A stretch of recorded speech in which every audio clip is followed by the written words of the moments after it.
Hi, everyone. Hello. Can you believe we're in person? We're so excited for this, and we thought it's a Sunday, so we're just relaxing. Yep. But we need to do a podcast in person because we're running out of time. We did say we would, and yeah.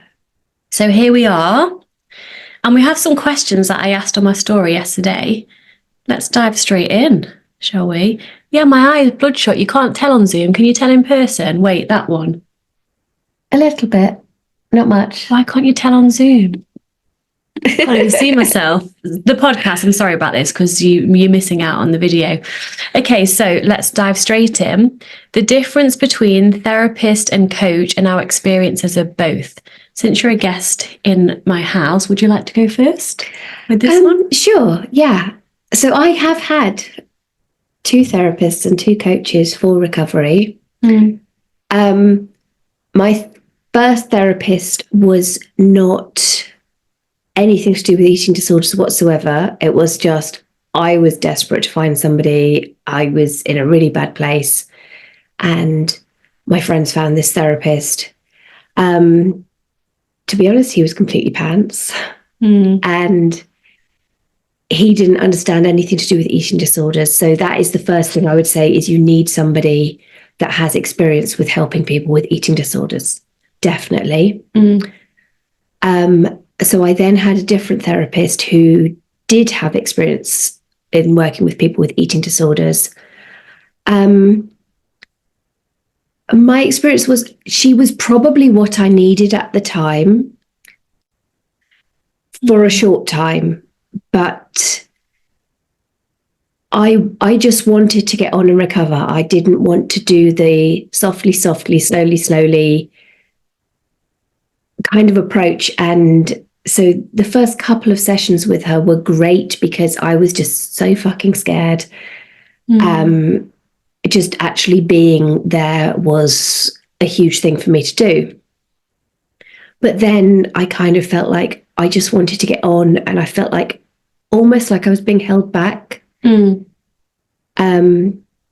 then I had my first coach who really helped me with the practical aspects of eating, and guided me with that, but didn't help me with any sort of emotional stuff particularly.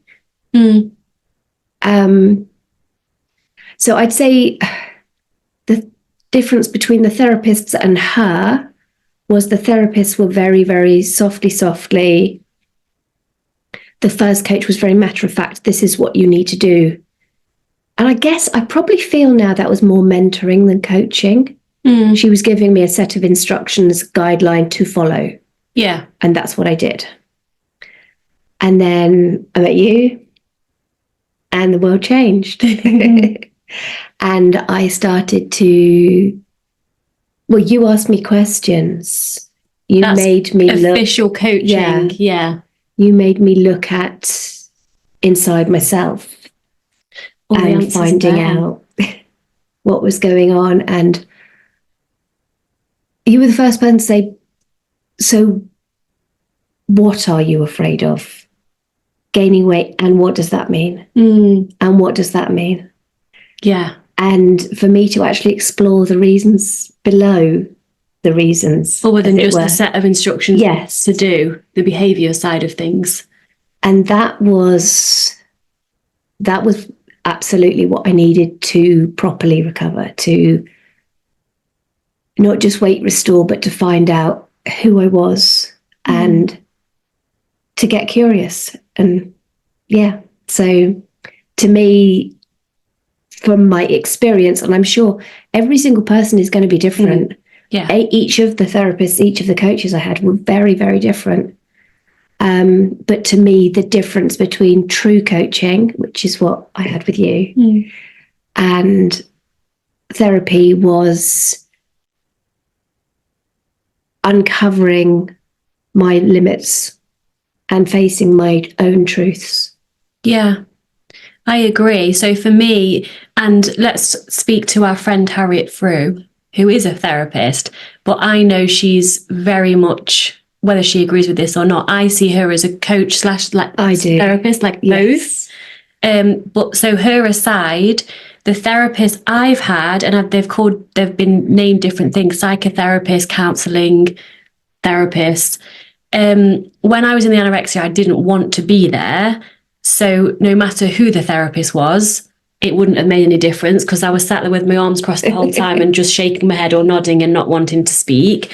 But when I did want to get help, which is when I, went to psychotherapists, counselling, which I guess it's the same thing in a way. I guess there's distinguishes between each one. Just different directions within the same field is my interpretation. Maybe if you're a psychotherapist, you might think differently. Yes. Yeah. That's my interpretation. Yeah.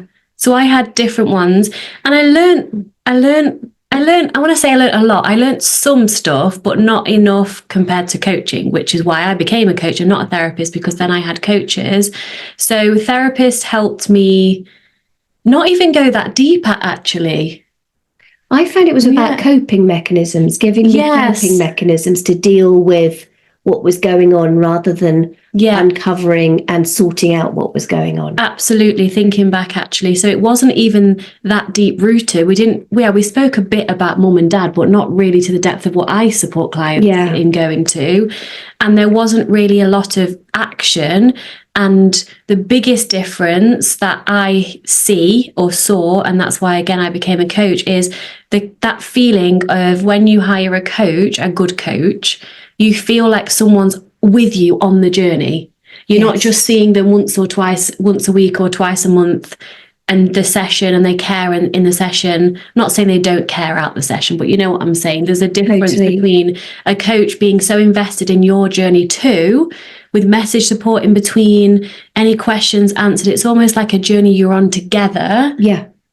And then the momentum doesn't drop in between sessions, does it? No. And also with our pricing structure as coaches, there's a reason that we don't offer just single sessions as and when, because when you are in need of support and help, and this is from my personal experience investing in myself with coaches too, when you sign up for a 3 or 4 or 6 month program and you pay that money in advance or in installments, so you're committed to it, you see it through to the end when it gets hard. So if you were to just and I know everyone's not in a position to be able to do this financially, but that's why we have group coaching as an alternative and stuff like that. But if I were to just show up and pay session by session, when weight gain happened, for example, and I was hit with that massive fear wall, I probably would have retreated back. I would have retreated, definitely. And when it got hard, it was hard all the way through, but those times where you think, I literally just can't do this. This is beyond me. I'm not strong enough. I can't do it. I think I would definitely have given up. If you hadn't committed. Yeah.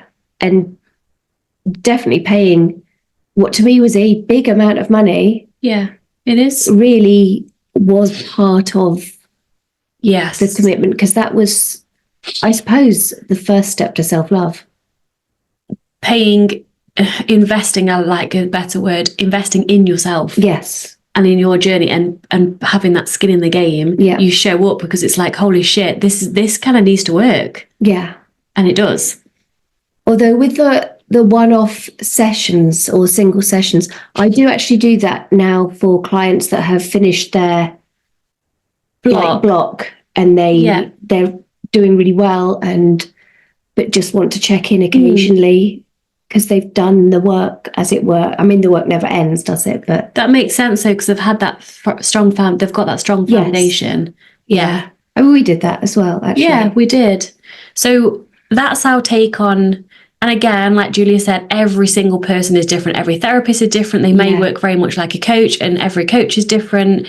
But that's our experience, and that's why we went into coaching. And, not going to lie, the amount of training and things the therapist they have to jump through a lot of hoops. They have to be monitored a lot. Yes. And I'm not afraid of being monitored, but I want complete free range on how to support my clients. But then we can use different things. Modalities. Yes, that's the word. Give Julia a word today. Exactly, because I'm not certified in, let's say, NLP. However, one of my best friends is, and I've learned a lot. So I'm not certified in NLP, but I know what I'm doing, and I use that with some clients if I need to. And then inner child healing and CBT and all the things that I intuitively use through coaching, through my clients, you wouldn't be able to do that if you were a licensed therapist. No, you have a more structured Yes. path you have to follow. I don't like structured paths. I don't like being kept in a... Everybody's different, aren't they? Yeah. So somebody's needs may need a bit of this and a bit of that and a bit of this and a bit of that. Definitely. Rather than just CBT or just NLP or... 1,000%, which is why I love coaching, because we have free reign as well. And also, you need to really trust the person that you're working with. Oh, one other thing I'll say, then we will go on to the next question, and I think you and I both agree on this. I believe the therapist or coach or mentor needs to have experienced what you're coming to help 100%. them with. Like, I'm not a parenting coach because I've not had children. So yeah, I can use my knowledge, but I don't know what it's like to be in a situation when your child or teenager is doing something. You do, I don't. Yeah. But I do know what it's like to be in anorexia, bulimia, binge eating, self-hate, abuse, petrified, fear of weight gain, all the things. I've been through it. So that's really, in my opinion, really important. So follow your heart with who you choose to support you.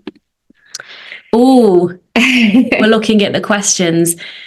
Young lady who asked this question, and I'm not going to say her name. I know she was half joking. However, the question is, by the way, can you fix me? Question mark. And then she said she loves us. Yeah, say that again because I talked over you. You're not broken. You don't need to be fixed. You're not broken. No. And I'm going to use fix it in brackets, air quotes, because those are the words that you've used. We can't fix you because all we can do is guide you, hold up a mirror, ask the right questions, all that. And you get to quote, fix, there's no fixing, fix yourself. And that's the shit part. No one can do it for you. No one's going to rescue you. When I first started recovery, I felt like I had this big pack, this big case full of issues. And I thought, crazily, that I could hand it to somebody and they'd make it all right and then give it back to me okay. Yeah. And I felt the answer, they would fix me. That's what I thought. Mm-hmm. And it was a huge learning curve to discover that I had to look inside myself and all the answers were inside myself, and no external, there is no magic, there is no way round, there is nothing that you can say, oh, actually this supplement will do it. That pill. That magic one. Yeah. If I do this kind of therapy, that's going to be easy. Yeah. Hypnosis. Yeah, that's going to do it. And all these things may help in the short term. Definitely. I'm not saying they're all a load of rubbish. No. Because we use hypnotherapy in our coaching. Yeah. And they may all help in some way, but the answer's in your heart. Always. And what I would say there as well off the back of that is I got annoyed's the wrong feeling when I really realised that nobody is coming to save me. There's no fairy godmother. There's no man on a white horse. There's no magic wand. There's no coach or person that will make everything easily better. That sucked to be in that truth. 100%. And then once I allowed myself to feel the suck and be like, that's not fair, it's not fair still, and I'm upset about that, then the only choice I had was to take responsibility and connect to my inner power and do it my fucking self with the right support. Yeah, absolutely. And it's going to be uncomfortable. I think it's worth speaking to that because we've had conversations in the woods, haven't we, about our clients. Let me just take that sounds really strange. We've had conversations in the woods about our clients. Not divulging any personal data, by the way, but in general. Just it's really helpful actually to discuss different situations and stuff, isn't it? It is, because what we found is, and I guess I did this until I realised there was no way around it, and that's where I was kind of like, right then, let's go. And I've said this again, but I'll say it again, you cannot recover from an eating disorder without being in fear most days until you're not in fear anymore. Yeah. There's no way around it. And the eating disorder is going to tell you that you are disgusting and selfish and greedy and Lazy and disgusting. And everything, all the things. It's going to tell you that you're never going to stop gaining weight. Yeah. It's going to tell you all this stuff. And it will. It's going to just keep on doing that until it stops.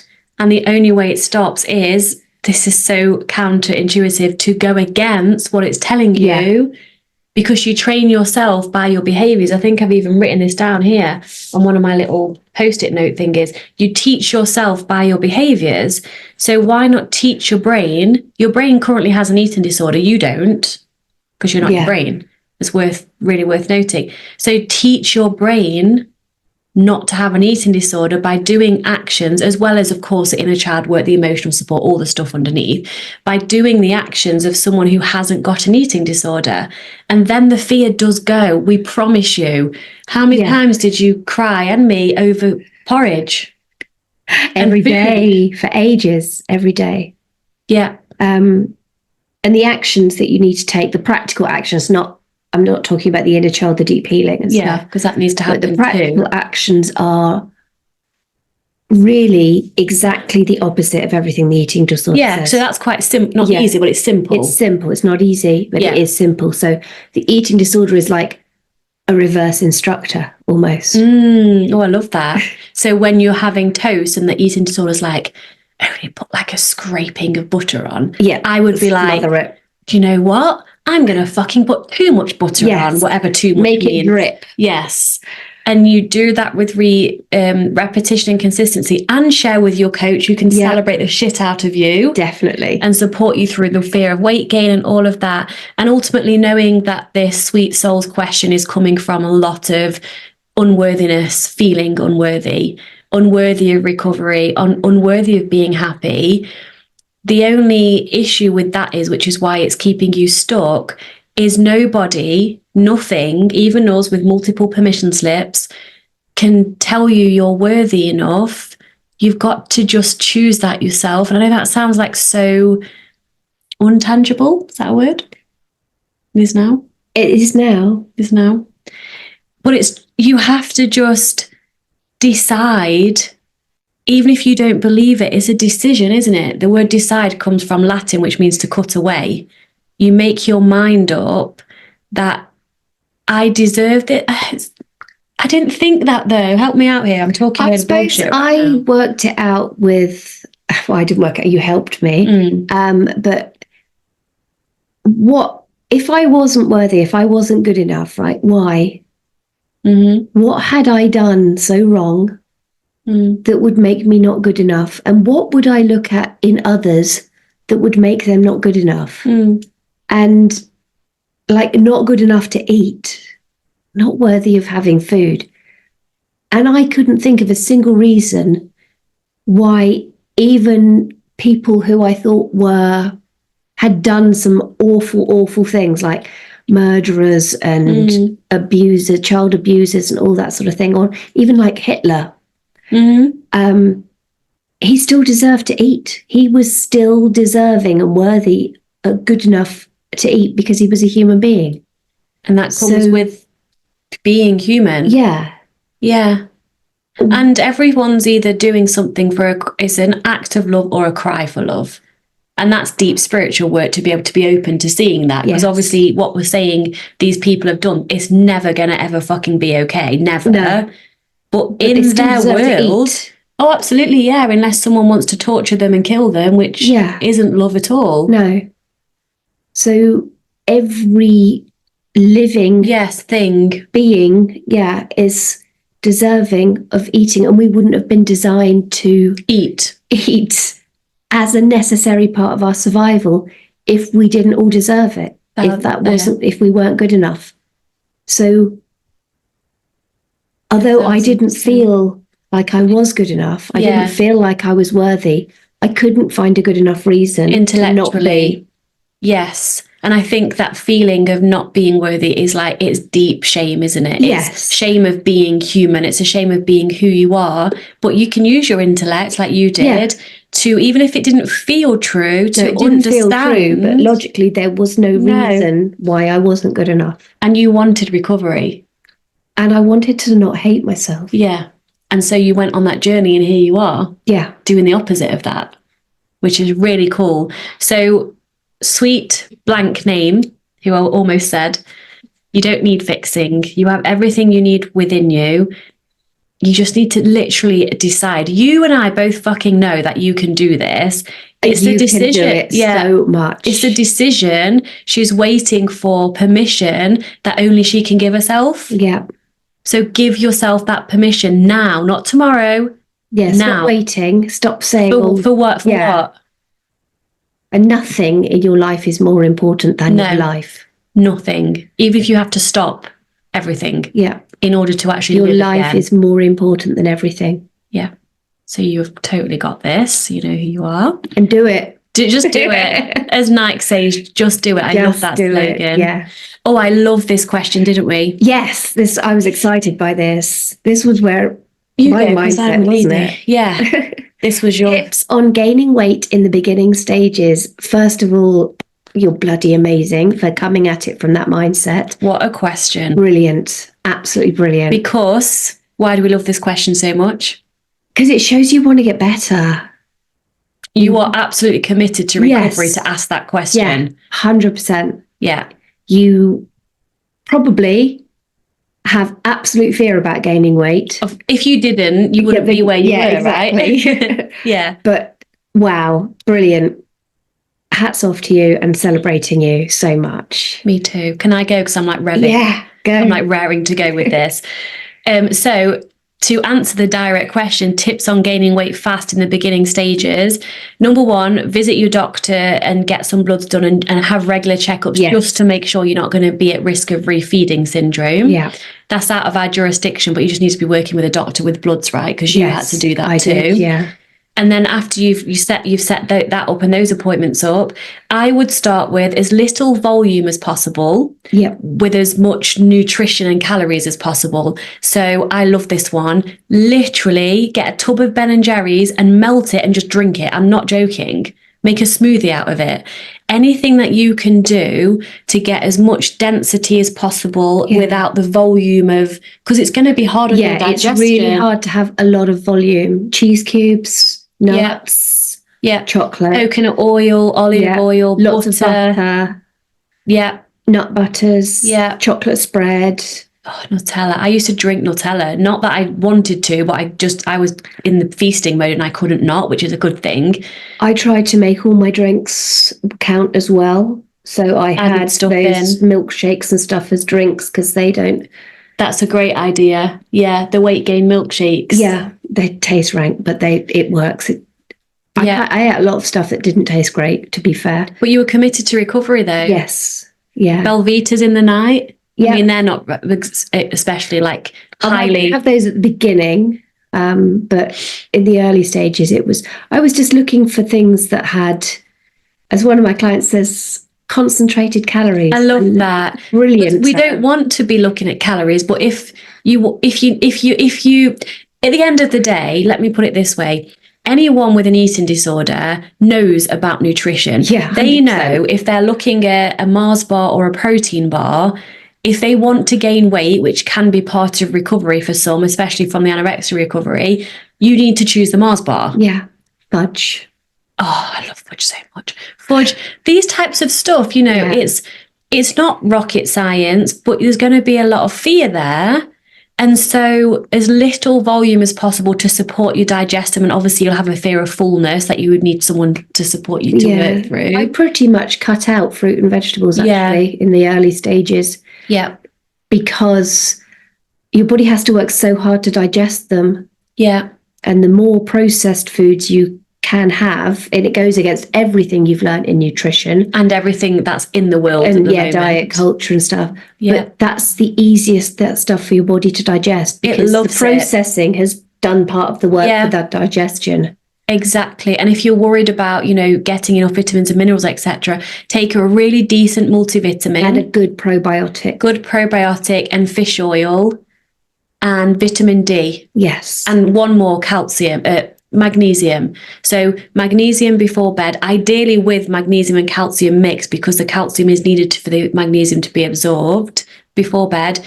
And then during the day, 10,000 ICU, unless that's a hospital term. IC, on the vitamin D3, there's like an I think it's IU, 10,000 IU a day. And that's how much I take, not even in recovery. A decent multivitamin, an omega-3 and a prebiotic. Probiotics, I take both. A probiotic, but pre's not important. In fact, avoid that because that's actually some kind of fibre. Yeah. So that's important. And please let us know, by the way, please let us know whether publicly and tag us in our stories or send us a DM how you get on with this, because we freaking love this question. Yeah. Okay, next one, and I'll let you answer first.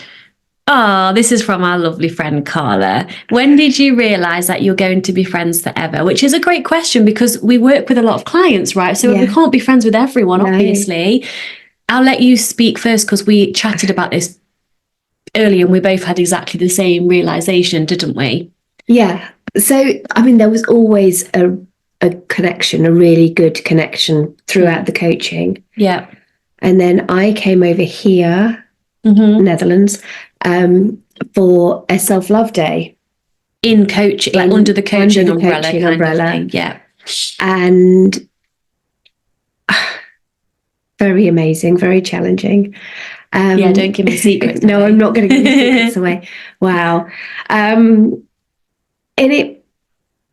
think I said, I'd love to see you if you come over to England, come and stay. And you said, okay. And I was like, oh my God. But I suppose I didn't have the self-confidence I have now. So I kind of felt that it probably was just a throwaway comment in a way, but then I didn't. That makes no sense, does it? Yeah, I think you believe. Yes, exactly that I meant it. Yeah. Because I also don't say shit I don't mean, because I'm doing a lot of work on people pleasing, and I wouldn't have said that if I didn't mean it. If you'd got me a couple of years ago, I might have said it and not meant it, but I did mean it, which is why I said it. Yeah. And so then, I don't know, the coaching finished and we just naturally messaged quite a lot and chatted quite a lot anyway, didn't we? The thing is though, I supported you at the beginning of your coaching journey so that was that as well. So I supported you to become a recovery coach and just shared everything that I'd done. And now you're a recovery coach with paying clients and a great podcast and all those things. So then we started talking more about just businessy stuff because we had the same lifestyle then. Yeah. And then you came over. I came over to stay. I didn't even go to Derby, which is where I'm from. I went straight to Southampton. Was it? Airport? You flew into Southampton, yeah. And then came down to Bournemouth. Yeah, where Julie's from. And the rest was history. It was so easy. It was just like literally sisters. Yes. There's no trying to be polite, trying to please. There's none of that. It's just there was no coach-client vibe at all. No. That just went. And so much fun. We were like children. Oh my God.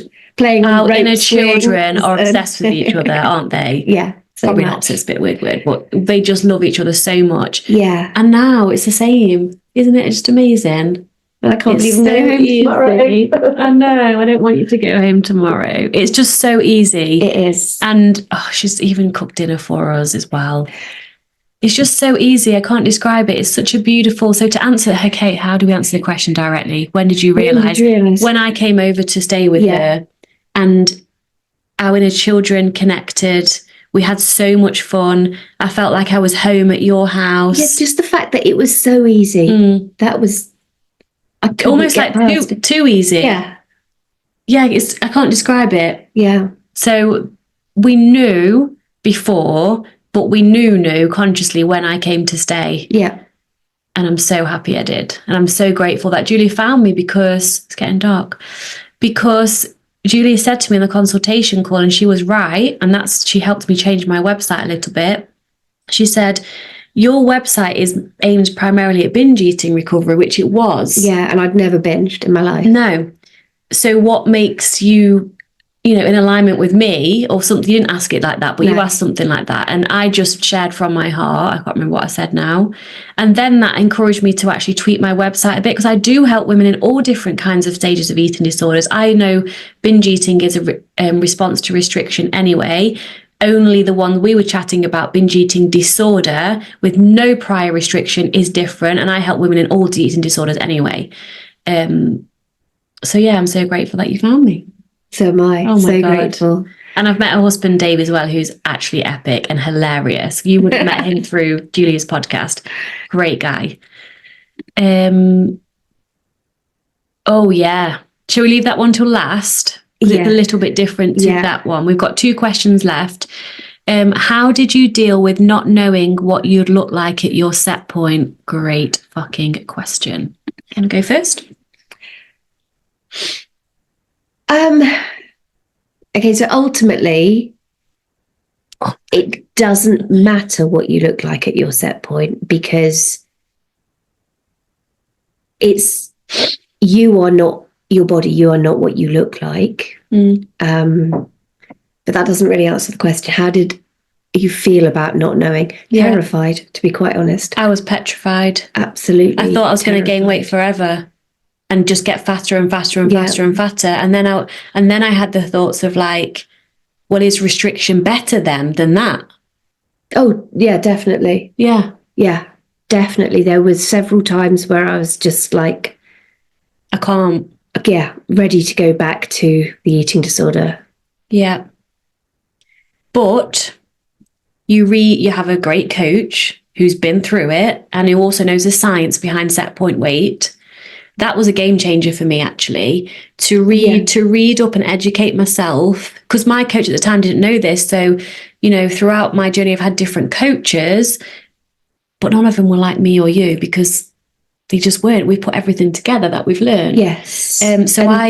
Sorry, go on. I was going to say it's the self-love aspect is huge. Oh yeah, we'll go into that in a sec. But in terms of set point weight, for me to look at the science of that, it was almost like proof that my fear needed to reassure itself. Yes. That you will not gain weight forever and ever and ever. There will be a point where when you're eating unrestrictedly and you have a healthy and happy relationship with food, mentally, physically, emotionally, your body will just arrive at a weight. And this is my weight. And I do want to say, of course, it's still in the normal size.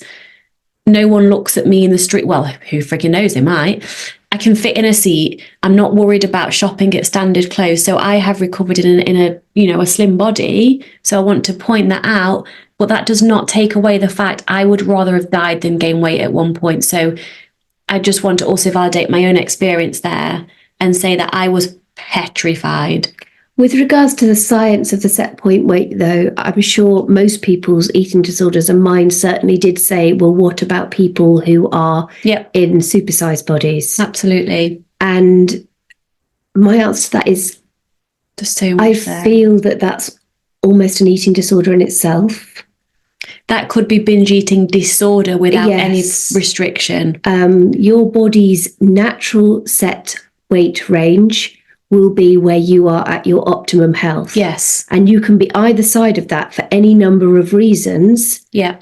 But when you listen to your body, do the emotional work, stuff, and you follow your body's cues, you will arrive at your set weight range. And that is where you are the healthiest. Yes. And there's many reasons people are either side of that. Yeah, because naturally there's people in bigger bodies who are in their natural healthy set point weight. There are, and they're very healthy. Yes, exactly that. And because we're not all meant to be the same. No, and there's people in smaller bodies who aren't at their set point weight who are not in good health. No, but who might look in good health. Yes, because that's just how society's conditioned us to believe that smaller is healthier. Yeah, it's not true. Not at all. So how did we deal with not knowing? Do you know, I'm going to give you one word, which it might be such a shit word to say, depending on. In fact, I know this soul, actually. I'm seeing her next Sunday. Hey. Yeah. So I know you can handle the answer to this, but someone who might not be where you are might not understand this word. Surrender to the fact that number one, you have two choices. It helped me to be like, okay, well, I can go back to the eating disorder at any point, really. At any point, and live with a restrictive eating disorder for the rest of my life. Fell into that. No fucking thank you. The second choice is to keep going, to get the right support, to trust and surrender that your body knows what it's doing, because it really does. I mean, for goodness sake, It beats your heart every day without you having to think about it. The whole when you need a wee, going for a wee helped me. Your body knows what to do. Excuse me, I'm going to cough. That's fine. At the same time, it won't pick it up, I don't think, on the microphone. Your body knows what to do. So I invite you to write a list, and you've done this. I'm speaking directly to the person who asked the question. You've already done this, but anyone else, write down 100 reasons why you can trust your body. You might be repeating yourself a bit, but let's push ourselves. 100 reasons why you can trust your body. Yeah. And then why the hell then can you not trust your body for it to guide you to what it needs to eat, how much it needs to rest, and then it will arrive at a weight that's healthy for you. And then there is such thing as potential overshoot, which I haven't got my phone to show the diagram. I'm going to draw it with my finger. Podcast, you're not really missing that much. But so let's say you go on your last restrictive diet, or you're at the depth of an eating disorder, and you're very, very low on the graph of like below your set point. And then you start recovery, you go all in, and your weight might, depending on where you are in relation to your set point, when you start the journey of recovery, your weight might shoot up. And because your body only cares about survival, it's got all these repair works to do. It will usually, not everyone, I did by about 10 pounds-ish, have an overshoot weight where you will go up to, and then without doing anything different, still eating unrestrictedly, still doing everything you were doing in the beginning of recovery, some people naturally just drop down a little bit, so then your set point weight then completely evens out if you don't fuck with your relationship with food. And that was my experience. And you're perhaps in that experience right now? I feel, and I don't know for certain, that I did overshoot because my weight, I don't know my weight, I don't weigh myself. No, I don't. My clothes are getting looser, and I feel that my body is settling down more. But physically, I suppose because of the duration of time I was in the eating disorder. Yeah. The severe restrictive. At least I was binging at half of mine, so at least I was nourishing myself. I feel like the physical repairs have taken, for me, longer than the mental work, the emotional work. Yeah. Which is great. Because you're fine with it all then. Yeah, I'm okay with it. Yeah. So I think my body had to overshoot to have enough stores to start the extensive repair work, because you're not going to start a big job with just a week's worth of materials, are you? No. So that's a great way of looking at it. It's very true. And also financial materials, if you look at it from like a building perspective. Yeah.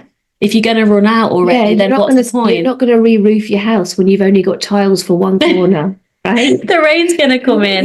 Yeah. So you need to get the whole lot to do the job. And have extra tiles just in case. Yes. And then when the job is done, you can sell the excess tiles. Exactly that. So yeah, I feel that I'm towards the end of, I don't know for certain, letting go of the time, so to speak. But one last thing around that is, again, surrender, but letting go of control. Because even trying to know your set point, even what I did, because I knew it was a set point range, I was like, okay, then I'm going to be in my set point range, but the lower end of my set point range. And then I was like, right, so if my body's got a range of between 7 to 10 pounds of a range, and this is, I've dropped my crystal, this is environmental, meaning I have a personal training session 3 times a week now because I absolutely love it. If for some reason I was injured, touch wood, and I didn't have those, my set point range, because my set point won't go up because I'm in my set point, my weight might go up a little bit because I'm not moving as much.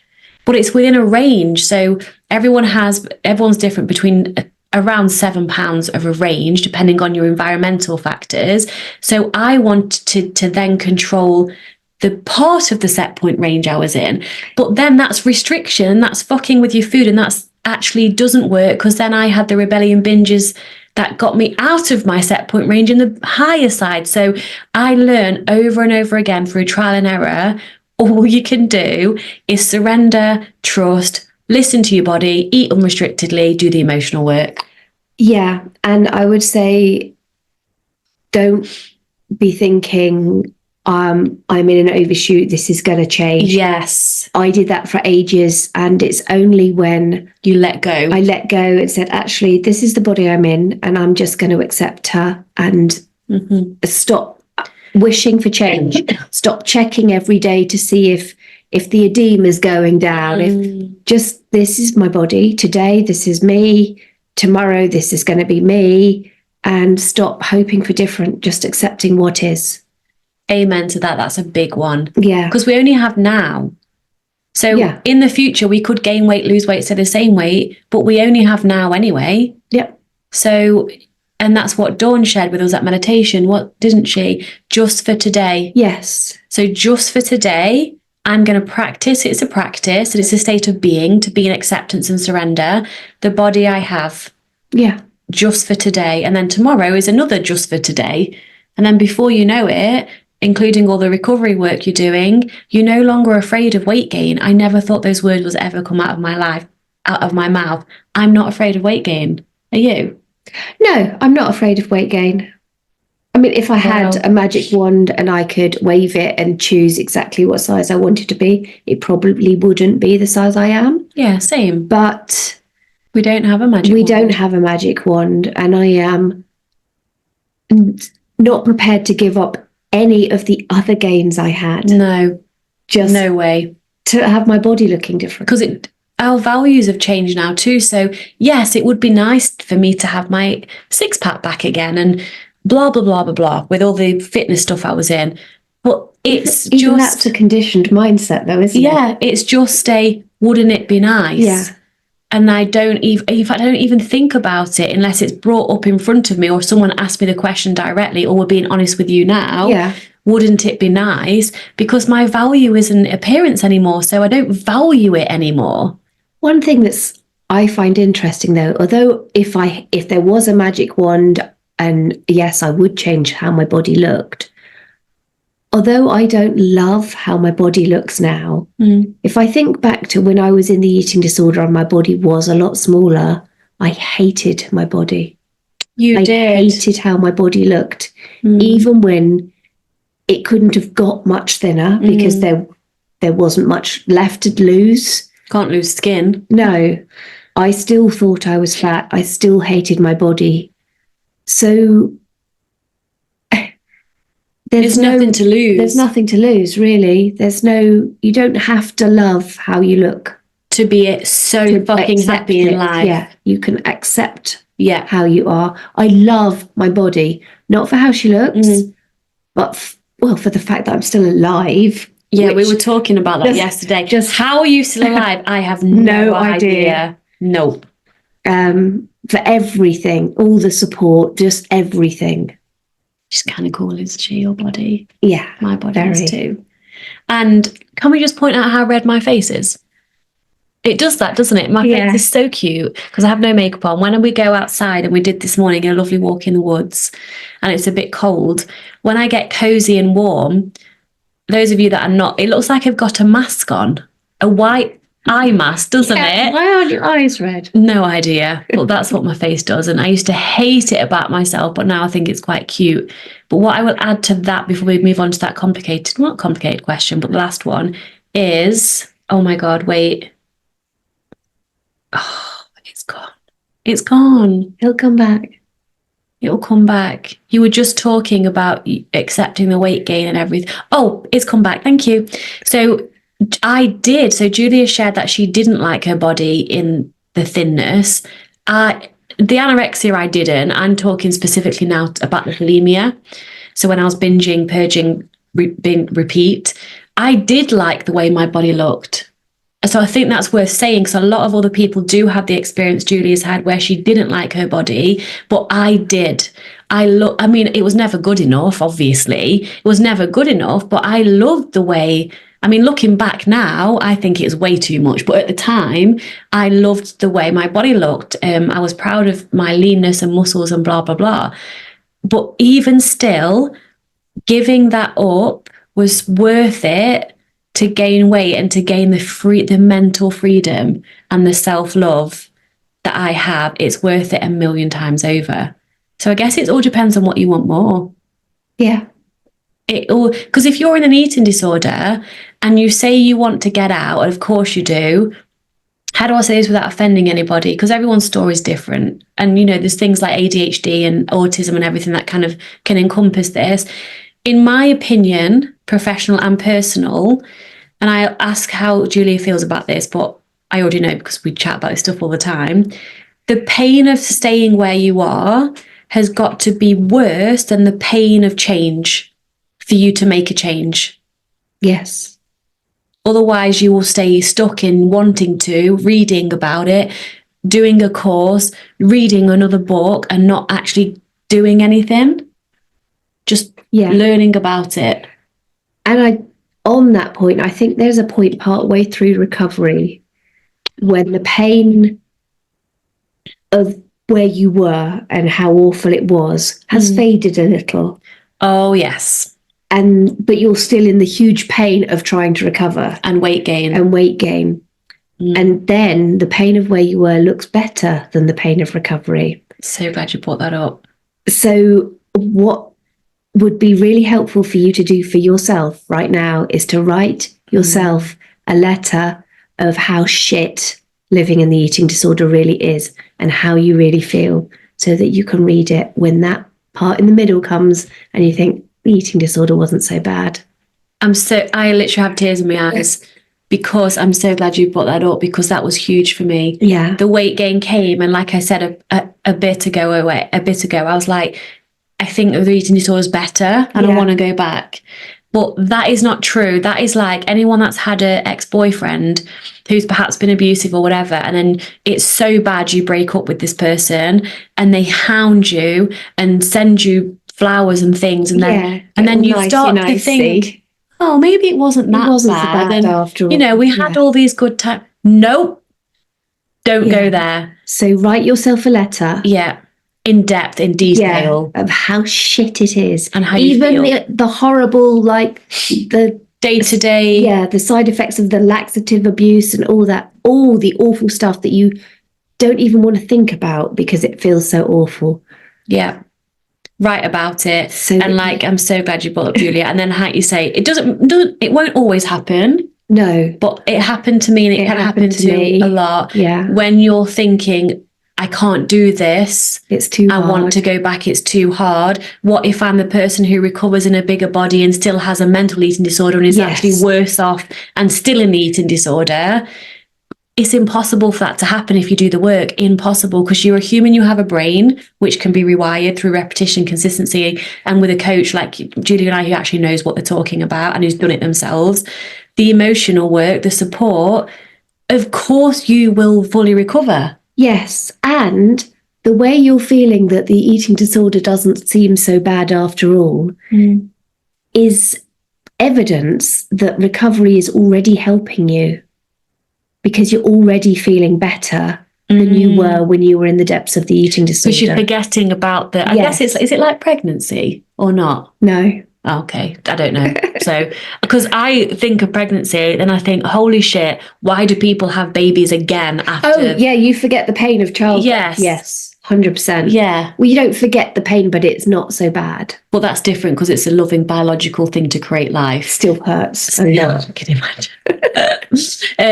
So yeah, massively grateful you brought that up, Julia. This is why I love what we do here. And the last one was opinions and thoughts on the, how do you say it? I was going to leave Ozempic. Ozempic, yeah. Ozempic, which is the weight loss drug, which was invented and created for people with diabetes, if I'm I'm Correct? going to let you answer this question because Yeah. I don't have enough information on it. Okay, and I did research it because I needed to know what this was. So anything that I'm going to share now is just from research I've done, remembering what people have shared. So this is just a full-on Victoria opinion. I've never taken it. I've not supported a client who's taken it, so I don't have experience with it. But from my knowledge, it was created for people with diabetes because apparently, and again, I'm not a doctor, but I've done a lot of research and have interviewed a lot of professionals in this space. Apparently, losing weight cures diabetes, which in my opinion is bullshit. It's blood sugar management. There's a lot more to it than just weight loss. So it was created for patients to lose weight as a quote helpful way to go.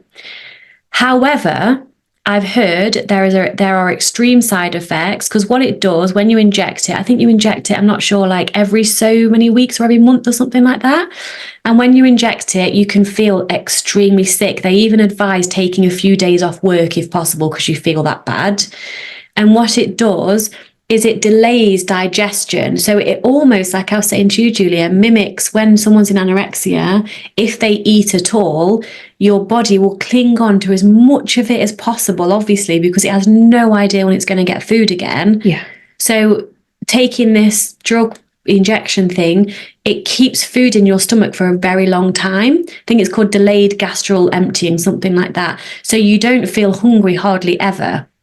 Everything slows down. Your digestion slows down. If you like pooing every morning, I'm assuming you're not going to poo every morning. If everything's slowing, your metabolism's slowing as well, right down. Yeah, everything's slowing down, but you're less hungry. So and again, what if people eat when they're not hungry?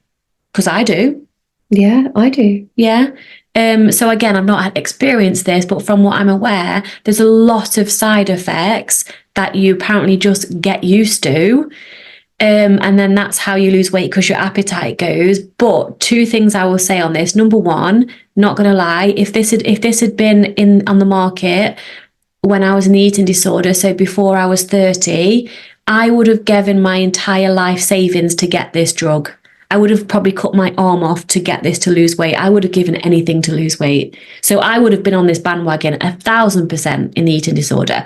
So absolutely no judgment. And I'm not in a large body. So I haven't got experience of what that is like either. So I want to speak to that too. But I will say, unless you want to take this for the rest of your life, which I don't know if you can actually do that, whether it's safe to do that, I don't know, then I would not advise it at all ever, because if you come off it, your set point's going to go back up to where it was. Your body will fight. Well, your body will never stop fighting to get to its set point. You've not actually learned how to connect to your body because you're just like suppressing it with an injection. And so you're going to be no further along. And your body's so clever, it's going to adapt anyway, and your metabolism's going to drop, and your body will adapt to still fight to try and keep you at your set point weight range, even though you're taking this substance. I don't know. I just don't think I'd want to put it in my body anyway. No, this is my personal opinion. I wouldn't. Side effects means that it's basically poisoning your body. Your body does not like it. Your body's not functioning as a body should. No. In a healthy way. You wouldn't have those side effects if your body was accepting it. Exactly. So I've heard, and again, I don't know, but I've heard you have to take other drugs as well to try and stop the side effects being so severe, all for the name of weight loss. And I feel like, when is this ever going to end? When we decide it ends. And again, I'm not in a large body, so it's easier for me to say, and I have the knowledge of experience of recovery and self-love and all of that. And so I don't blame anyone who is on it, who wants to be on it, because a thin body in this society equals validation, acceptance, all of that. But unless you want to do the deeper work... It doesn't equal self-acceptance, though. Oh my God, the opposite. Happiness is not a number on the scales. No. It's not a destination of a number. Or from a drug to make you smaller. I never reached that. I reached my targets so many times and they always changed. I never reached the happy. Weight loss doesn't make you happy. No. You think it will, and you'll have past evidence that you're happier, because I did when I lost weight. It was temporary. It's all conditional, temporary happiness. And and this is a great note to end on, and just an hour, oh my goodness. We really Unless, talked for that long. yeah, look, 56. 20 minutes, you said. Whatever. Unless you are ready, okay, not ready, scrap that. Unless you're willing to do the deep inner work, your relationship with yourself won't change. If you're only focusing on the behaviors such as weight loss, weight gain, eating more, eating less, it's only going to be temporary. Yeah. And we want true lasting freedom for you for life, which is what we have, which is why we're helping other women and men, whoever feel called to work with us, get to that place. And it's indescribable, isn't it? We would not be doing what we've done this weekend and had such an incredible time and yummy food, and food just be pleasurable and nourishing and not anxiety provoking or a binge fest for the weekend. Although, depending on what I ate last night, people might decide I was binging, but that's just how I love to eat at the cinema. A big fuck off pick a mix. And it was so good. So yeah, last words of wisdom from your little red face friend.